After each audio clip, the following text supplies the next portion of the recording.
ಇನ್ನು ನಟ ದರ್ಶನ್ ಪರವಾಗಿ ರಾಜಕೀಯ ನಾಯಕರು ನಿಂತಿದ್ದಾರಾ ಅನ್ನುವಂಥ ಒಂದು ಅನುಮಾನಗಳು ಕೂಡ ವ್ಯಕ್ತ ಆಗ್ತಾ ಇದೆ. ಸಿದ್ದರಾಮಯ್ಯ ಪರಮೇಶ್ವರ್ಗೆ ಇದೀಗ ಅತಿರಥರು ದುಂಬಾಲು ಬಿದ್ದಿದ್ದಾರಂತೆ. ದರ್ಶನ್ ವಿರುದ್ಧ ರೌಡಿ ಶೀಟ್ ಓಪನ್ ಬಗ್ಗೆ ಪರಮೇಶ್ವರ್ ಸುಳಿವು ನೀಡಿದ್ದಾರೆ.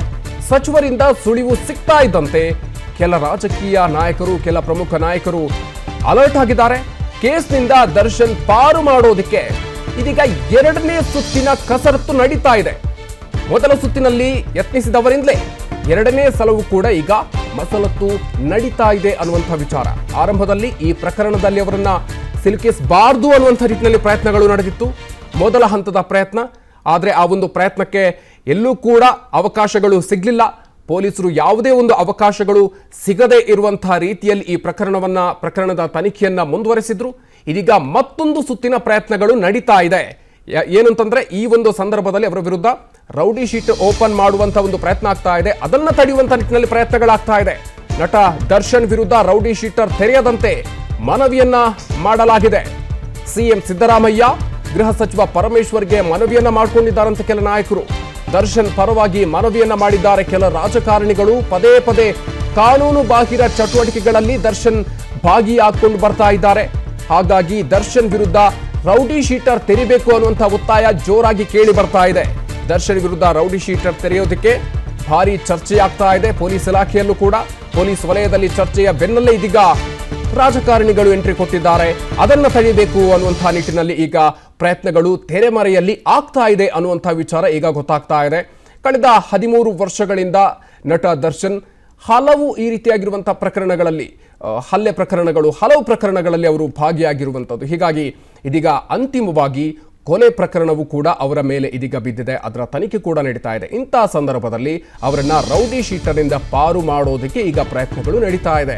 ಇನ್ನು ನಟ ದರ್ಶನ್ ವಿರುದ್ಧ ರೌಡಿ ಶೀಟರ್ ತೆರೆದ್ರೆ ಅವರ ಕೆರಿಯರ್ ಅಂತ್ಯ ಆಗಬಹುದು. ಹೀಗಾಗಿ ರಾಜಕಾರಣಿಗಳಿಂದ ಸಿಎಂ, ಗೃಹ ಸಚಿವರಿಗೆ ಮನವಿಯನ್ನು ಮಾಡ್ಕೊಳ್ತಿದ್ದಾರಂತೆ. ಅವರ ಕೆರಿಯರ್ ಅಂತ್ಯ ಆಗಬಹುದು ಅನ್ನುವಂಥ ಕಾರಣಕ್ಕೆ ರೌಡಿ ಶೀಟ್ಗೆ ಸೇರಿಸಬೇಡಿ, ಕೆರಿಯರ್ ಮೇಲೆ ಪೆಟ್ಟು ಬೀಳುತ್ತೆ. ಕೊಲೆ ಕೇಸಲ್ಲಿ ದರ್ಶನ್ ಬಚಾವ್ ಮಾಡೋದಕ್ಕೆ ಈ ರೀತಿಯಾಗಿರುವಂತ ಪ್ರಯತ್ನ ನಡೀತಾ ಇದೆ. ಒಂದು ಸುತ್ತಿನ ಪ್ರಯತ್ನ ಪಟ್ಟವರಿಂದ ಇದೀಗ ಮತ್ತೊಂದು ಸುತ್ತಿನ ಸರ್ಕಸ್ ಆಗ್ತಾ ಇದೆ. ರೌಡಿ ಪಟ್ಟಿಗೆ ದರ್ಶನ್ ಸೇರಿಸದಂತೆ ರಾಜಕಾರಣಿಗಳು ಈಗ ನಾನಾ ರೀತಿಯ ಸರ್ಕಸ್ ಅನ್ನ ಮಾಡ್ತಾ ಇದ್ದಾರೆ. ಮುಖ್ಯಮಂತ್ರಿ ಹಾಗೂ ಗೃಹ ಸಚಿವರ ಬೆನ್ನು ಬಿದ್ದಿದ್ದಾರಂತ ಕೆಲ ನಾಯಕರು. ಅವರ ಕೆರಿಯರ್ಗೆ ಈ ಒಂದು ರೌಡಿ ಶೀಟ್ ಏನಿದೆ ಅದು ಕೆರಿಯರ್ಗೆ ಹಾಳಾಗುತ್ತೆ, ಮುಳುವಾಗುತ್ತೆ ಅನ್ನುವಂಥ ಕಾರಣಕ್ಕಾಗಿ, ಹೀಗಾಗಿ ಈ ರೀತಿಯ ಪ್ರಯತ್ನಗಳು ಆಗ್ತಾ ಇದೆ ಅನ್ನುವಂಥ ವಿಚಾರ. ಬನ್ನಿ ಬಗ್ಗೆ ಇನ್ನಷ್ಟು ಹೆಚ್ಚಿನ ಮಾಹಿತಿಗಳನ್ನು ನೀಡ್ತಾರೆ ನಮ್ಮ crime bureau chief SK. Manjunath ಇದೀಗ ನಮ್ಮ ಜೊತೆಗೆ ನೇರ ಸಂಪರ್ಕದಲ್ಲಿ ಜಾಯ್ನ್ ಆಗ್ತಾ ಇದ್ದಾರೆ. ಮಂಜುನಾಥ್, ಕಳೆದ 13 ವರ್ಷಗಳಲ್ಲಿ ದರ್ಶನ್ ವಿರುದ್ಧ ಅವರ ಮೇಲೆ ಬಿದ್ದಿರುವಂತಹ ಈ ಒಂದು ಕೇಸ್ಗಳೇನಿದೆ ಹಲವಾರು ಬಿದ್ದಿದೆ. ಇದೀಗ ಅದರ ಜೊತೆಗೆ ಕೊಲೆ ಕೇಸ್ ಕೂಡ ಬಿದ್ದಿರುವಂಥದ್ದು. ಇಂತಹ ಸಂದರ್ಭದಲ್ಲಿ ರೌಡಿ ಶೀಟರ್ ಓಪನ್ ಮಾಡಬಾರ್ದು ಅನ್ನುವಂಥ ಪ್ರಯತ್ನಗಳು ನಡೀತಾ ಇದೆ ಅನ್ನುವಂಥದ್ದು ಗೊತ್ತಾಗ್ತಾ ಇರುವಂಥ ವಿಚಾರ.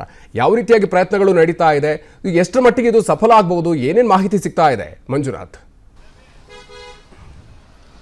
ಮಧುಕರ್ ಶೆಟ್ಟಿ, ಏನು ರೇಣುಕಾಸ್ವಾಮಿ ಕೊಲೆ ಪ್ರಕರಣದಲ್ಲಿ ಬಂಧಿತನಾಗಿರ್ತಕ್ಕಂಥ ನಟ ದರ್ಶನ್ ಹಾಗೂ ಇತರೆ ಆರೋಪಿಗಳ ವಿರುದ್ಧ ರೌಡಿ ಶೀಟ್ ಓಪನ್ ಮಾಡೋದಕ್ಕೆ ಪೊಲೀಸರು ಒಂದು ಕಡೆ ಸಿದ್ಧತೆಯನ್ನು ಕೈಗೊಂಡಿದ್ದಾರೆ. ಯಾಕಂತಂದರೆ ಇಲ್ಲಿ ಒಬ್ಬ ವ್ಯಕ್ತಿಯಿಂದ ರಿಪೀಟೆಡ್ಲಿ ಕ್ರೈಮ್ಗಳನ್ನು ಆಗ್ತಾ ಇದ್ದರೆ ಆತನ ಕೃತ್ಯಗಳಿಂದ ಸಮಾಜದಲ್ಲಿ ಶಾಂತಿ ಸುವ್ಯವಸ್ಥೆಗೆ ಭಂಗ ಬರುತ್ತೆ ಅನ್ನೋದು ಸಾಬೀತಾಗುತ್ತೆ. ಆ ಹಿನ್ನೆಲೆಯಲ್ಲಿ ಯಾವ ವ್ಯಕ್ತಿ ಶಾಂತಿ ಸುವ್ಯವಸ್ಥೆಗೆ ಭಂಗ ತರ್ತಾರೆ, ಶಾಂತಿಯನ್ನು ಕದಡುವಂಥ ಯತ್ನವನ್ನು ಮಾಡ್ತಾರೆ, ಅಂತಹ ವ್ಯಕ್ತಿಯ ವಿರುದ್ಧ ಒಂದು ರೌಡಿ ಶೀಟ್ ಓಪನ್ ಮಾಡಿ CRPC ಸೆಕ್ಷನ್ 110 ಅಡಿಯಲ್ಲಿ ಆಗಾಗ ಆತನ ಮನೆಯ ಮೇಲೆ ಇರ್ಬೋದು ಅಥವಾ ಆತ ಯಾವ ಒಂದು ಕೆಲಸವನ್ನು ಮಾಡ್ತಾ ಇದ್ದಾರೆ, ಯಾವ ಅಡ್ಡೆಯಲ್ಲಿರ್ತಾನೆ, ಈ ಒಂದು ಎಲ್ಲ ಖಚಿತ ಮಾಹಿತಿಗಳನ್ನು ತಿಳಿದುಕೊಳ್ತಕ್ಕಂಥ ಪೊಲೀಸರು ಅವರ ಮನೆಗಳ ಮೇಲೆ ಅಡ್ಡೆ ಮೇಲೆ ದಾಳಿ ಮಾಡಿ ರೌಡಿ ಚಟುವಟಿಕೆಗಳಲ್ಲಿ ಭಾಗಿಯಾಗಿದ್ದಾರೆ ಅನ್ನೋ ನಿಟ್ಟಿನಲ್ಲಿ ಮುನ್ನೆಚ್ಚರಿಕಾ ಕ್ರಮವಾಗಿ CRPC 110 ಅಡಿಯಲ್ಲಿ ಒಂದು ಪ್ರಕರಣವನ್ನು ದಾಖಲು ಮಾಡ್ತಾರೆ. ಆ ಸಂದರ್ಭದಲ್ಲಿ ಆ ಪ್ರಕರಣವನ್ನು ದಾಖಲು ಮಾಡಿದಾಗ ಆತ ತಾಲೂಕು ದಂಡಾಧಿಕಾರಿಗಳಾದಂಥ ತಹಶೀಲ್ದಾರ ಸಮ್ಮುಖದಲ್ಲಿ ಹಾಜರಾಗಿ ನಾನು ಮುಂದೆ ಈ ರೀತಿಯಾದಂಥ ಯಾವುದೇ ಕೃತ್ಯಗಳಲ್ಲಿ ಭಾಗಿಯಾಗೋದಿಲ್ಲ ಅನ್ನೋ ರೀತಿಯಾಗಿ ಬಾಂಡನ್ನು ಬರೆದುಕೊಡ್ಬೇಕಾದಂಥ ಪರಿಸ್ಥಿತಿ ಉಂಟಾಗುತ್ತೆ. ಒಂದು ವೇಳೆ ಇಂತಹ ಪರಿಸ್ಥಿತಿ ಈಗ ದರ್ಶನ್ ವಿರುದ್ಧ ರೌಡಿ ಶೀಟ್ ಓಪನ್ ಆದರೆ ಈ ಎಲ್ಲ ಒಂದು ಪರಿಸ್ಥಿತಿಯನ್ನು ದರ್ಶನ್ ಎದುರಿಸಬೇಕಾಗುತ್ತೆ.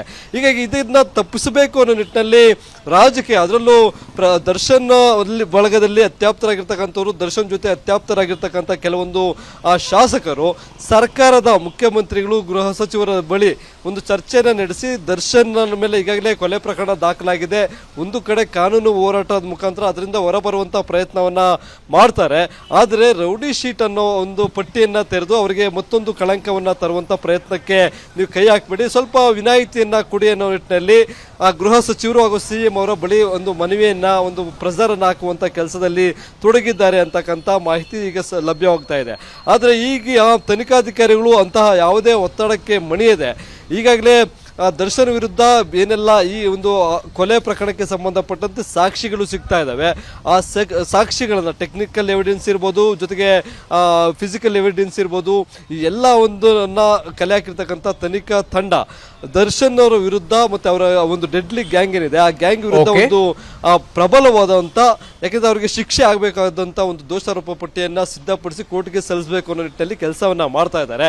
ಅವರ ತನಿಖೆಯ ಮೇಲೆ ರಾಜಕೀಯ ಏನಾದರೂ ಪ್ರಭಾವ ಬೀರಿದೆ ಆದರೆ ಈ ಪ್ರಕರಣದಲ್ಲಿ ಹೇಳದಾಗೆ ಇನ್ನು ಶಾಸಕರು ಪ್ರಯತ್ನ ಏನು ಮಾಡ್ತಾ ಇದ್ದಾರೆ, ಆ ಪ್ರಯತ್ನ ಸಕ್ಸಸ್ ಆದರೆ ಒಂದು ರೌಡಿ ಶೀಟ್ ತೆರೆಯೋದ್ರಿಂದ ತಾತ್ಕಾಲಿಕವಾಗಿ ತಪ್ಪಿಸ್ಕೊಳ್ಬಹುದು, ಅಥವಾ ದೋಷಾರೋಪ ಪಟ್ಟಿಯಲ್ಲಿ ದರ್ಶನ ವಿರುದ್ಧ ಏನು ಆರೋಪಗಳಿದ್ದಾವೆ ಅದರಲ್ಲಿ ಸ್ವಲ್ಪ ವೀಕ್ ಪಾಯಿಂಟ್ಗಳನ್ನು ಹಾಕಿ ನ್ಯಾಯಾಲಯಕ್ಕೆ ದೋಷಾರೋಪ ಪಟ್ಟಿಯನ್ನು ಸಲ್ಲಿಸುವಂತ ಅವಕಾಶಗಳು ಇರುತ್ತೆ. Madhukar Shetty, thank you Manjunath.